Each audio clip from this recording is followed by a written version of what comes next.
Hello বন্ধুরা, আপনাদের জন্য গুড নিউজ, কারণ পোকো তাদের X3 স্মার্টফোনের সাকসেসর X4 কে আনতে চলেছে এবং এই ফোনটার ব্যাটারির ইনফরমেশন ইন্ডিয়ার বিএস সার্টিফিকেশনে লিস্ট হয়ে গিয়েছে। আর আমরা এক্সপেক্ট করছি যে এই ফোনটাতে ডায়মেনসিটির ফ্ল্যাগশিপ 5G প্রসেসরকে ইউজ করতে পারে শাওমি। তো আজকের এই ভিডিওটাতে পোকো X4 সম্পর্কে জানাচ্ছি, তাই অবশ্যই ভিডিওর নিচে লাইক বাটনে ক্লিক করে ভিডিওটা শেষ পর্যন্ত দেখতেই থাকুন। প্রসেসর মানে হলো এসওসির পাশাপাশি এবার পোকো X4 স্মার্টফোনটাতে ডিসপ্লেগত ক্ষেত্রে অনেক বড় একটা আপগ্রেড আসতে চলেছে। রেডমি নোট 10 সিরিজের মতোই 120 হার্জের সুপার অ্যামোলেড প্যানেলকে ইউজ করা হতে পারে পোকো X4 স্মার্টফোনটাতে, যেখানে কিনা 120 হার্জের রিফ্রেশ রেটের পাশাপাশি 360 হার্জের টাচ স্যাম্পলিং রেটটাও পাওয়া যেতে পারে। আর এই প্যানেলগুলো হবে স্যামসাং এর E4 অ্যামোলেড প্যানেল, যার কোয়ালিটি খুব ভালো। আর এই ফোনটাতে পাওয়া যাবে সর্বোচ্চ 1000 থেকে 1200 নিটস এর পিক ব্রাইটনেস, তাই সানলাইটে এই স্মার্টফোনটা ইউজ করলে আপনাদের তেমন কোনো প্রবলেম হবেই না। ফুল এইচডি প্লাস রেজুলেশন এবং 6.67 ইঞ্চির ডিসপ্লে হয় যে কোনো কন্টেন্ট ওয়াচ করে খুব ভালো একটা এক্সপিরিয়েন্স পাওয়া যাবে। আর এক্সপিরিয়েন্সকে আরও বেশি বৃদ্ধি করতে অ্যান্ড্রয়েড 12 এর পাশাপাশি MIUI 12.5 এর ইউআইটা পাওয়া যাবে আউট অফ দ্য বক্স। আর MIUI 12.5 এর নতুন একটা আপগ্রেডের মাধ্যমে এই স্মার্টফোনটার র্যামকে এক্সটেন্ড করতে পারবেন আপনারা, তাও আবার সর্বোচ্চ 3GB।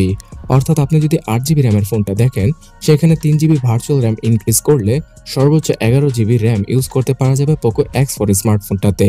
এবং এখানে UFS 2.2 এর স্টোরেজ টাইপের পাশাপাশি পাওয়া যাবে হাইব্রিড সিম স্লট, যার মাধ্যমে কিনে একটা সিম আর একটা এসডি কার্ড ইউজ করতে পারবেন আপনারা, অথবা দুটি সিমকে একত্রে ইউজ করা যাবে। গেম খেলার জন্য অথবা রেগুলার ইউজ করার জন্য পারফরমেন্স সেকশনে ফোনটাতে ইউজ করা হতে পারে ডায়মেনসিটি 1100 5G প্রসেসরটা, যেই প্রসেসরটা কিনা কিছুটা সস্তা প্রাইসে কিনতে পারবে শাওমি, বিকজ এই রেঞ্জের স্ন্যাপড্রাগন প্রসেসরগুলো অতটাও পাওয়ারফুল নয়। তবে স্ন্যাপড্রাগনের প্রসেসর ইউজ করলে খুব ভালো একটা স্টেবল পারফরমেন্স পাওয়া যেত বছরের পর বছর। তবে যাই হোক, ডায়মেনসিটি 1100 5G প্রসেসরটাও খুব পাওয়ারফুল, যার মাধ্যমে কিনা 8GB র্যামের ফোনটা কিনলে আপনারা ফোনের মধ্যে আগামী 2 থেকে 3 বছর তেমন কোনো ল্যাগের দেখা পাবেন না, যদি শাওমি আপডেটের মাধ্যমে ফোনটার অবস্থা খারাপ না করে ফেলে। এছাড়া গেমিং এর ক্ষেত্রে অবশ্যই পাবজিতে 60 FPS পাওয়া যাবে, আর ফ্রি ফায়ার গেমটি আলট্রা সেটিংসে রেখে খেলা যাবে। ব্যাটারি সেকশনে ফোনটাতে পাওয়া যেতে পারে 5000 কি 5160 mAh এর ব্যাটারি, তার সাথে পাওয়া যাবে 67 ওয়াটের চার্জিং স্পিড। আর শাওমি অবশ্যই বক্সের মধ্যে চার্জারকে প্রোভাইড করবে, তা আবার 67 ওয়াটের, যার মাধ্যমে কিনা 40 থেকে 45 মিনিটে এই স্মার্টফোনটাকে ফুললি চার্জ করা পসিবল। আর ক্যামেরা সেকশনে এবার হয়তো তেমন বড় কোনো আপগ্রেড আসবে না, সেই 64 মেগাপিক্সেলের quad rear camera setup use করা হতে পারে পোকো X4 স্মার্টফোনটাতে। আর ফোনটার ফ্রন্টে পাওয়া যেতে পারে এবার 32 মেগাপিক্সেলের সেলফি ক্যামেরা, যেখানে কিনা ফ্রন্ট আর ব্যাক ক্যামেরাতে ইএস এর সাপোর্টটা পাওয়া যাবে। অর্থাৎ ফোনটার জাইরো সেন্সরটা খুব স্ট্রং হবে, যার মাধ্যমে কিনা পাবজি গেমটাও খুব ভালোভাবে খেলতে পারবেন আপনারা। এবং ডায়মেনসিটি 1100 5G প্রসেসরটা থাকায় এখানে 4K ভিডিও রেকর্ডিং সহ ক্যামেরাতে আরো বেশ কিছু ফিচার পাবেন আপনারা সফটওয়্যারগত ক্ষেত্রে।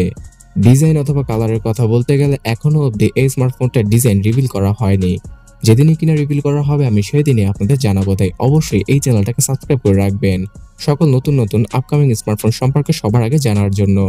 তবে আশা করা যাচ্ছে এবার গ্লাস ব্যাক আর প্লাস্টিক ফ্রেমের সাথে আসবে পোকো X4 স্মার্টফোনটা, যার প্রাইসিংটা রাখা হতে পারে ইন্ডিয়ান মার্কেটে 15 থেকে 20,000 রুপির আশেপাশে, এবং বাংলাদেশের মার্কেটে আমরা 25 থেকে 30,000 টাকার মধ্যেই পোকো X4 স্মার্টফোনটাকে অফিসিয়ালি পেয়ে যাব। আর যদি আনঅফিসিয়াল ফোনের কথা বলেন তাহলে 20 থেকে 25,000 টাকায় পোকো X4 স্মার্টফোনটা পাওয়া যেতে পারে। আশা করা যাচ্ছে অক্টোবর অথবা নভেম্বর মাসের দিকে পোকো তাদের X4 স্মার্টফোনটাকে ইন্ডিয়া, চায়না এবং বাংলাদেশের মতো কান্ট্রিতে নিয়ে আসতে পারে, আর গ্লোবালিও এই ফোনটা রিলিজ করতে পারে তারা।